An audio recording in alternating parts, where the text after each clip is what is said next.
নমস্কার সবাইকে। তো আমার আরও একটা রাত্রিকালীন ব্লগে তোমাদের সকলকে স্বাগত। তোমরা সবাই কেমন আছো অবশ্যই জানিও। তো অফিস থেকে ডিরেক্ট অনুব্রতদের বাড়ির দিকে চলে গেলাম ডিনার করতে। তো নবাব নন্দিনী আহ্লাদি রাস্তায় বসেছিল, আমাকে দেখে শুয়ে লেজ নাড়াতে শুরু করেছে। তো যথারীতি পিছন পিছন ড্যাং ড্যাং করতে করতে চলে এসছে।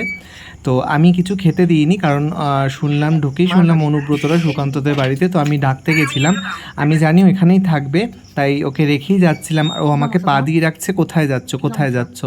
তো আমি বললাম আমি ঘুরতে যাচ্ছি, তুই থাক এখানে, আমি ঘুরে আসছি। তো ওখানে আর থাকিনি, ও রাস্তায় অপেক্ষা করছিল আমাদের জন্য।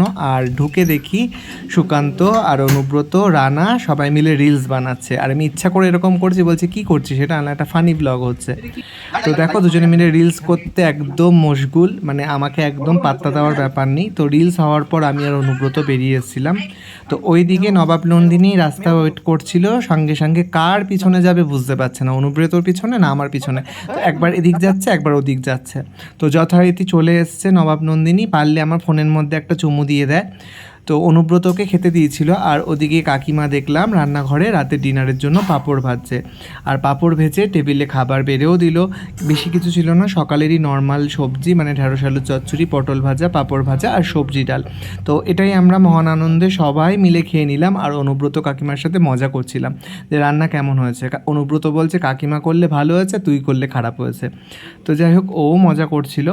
তো খাওয়া দাওয়া করে দুজনকে শুভরাত্রি জয়গুরু বলে বেরিয়ে পড়লাম দুগ্গা দুগ্গা করে। আর এখানে বাইরে বেরিয়ে দেখি কি সুন্দর একটা দোলন চাপা ফুটে রয়েছে, আর খুব সুন্দর গন্ধ বেরোচ্ছে। যাই হোক, তোমরা ডিনারে কি খেলে জানিও।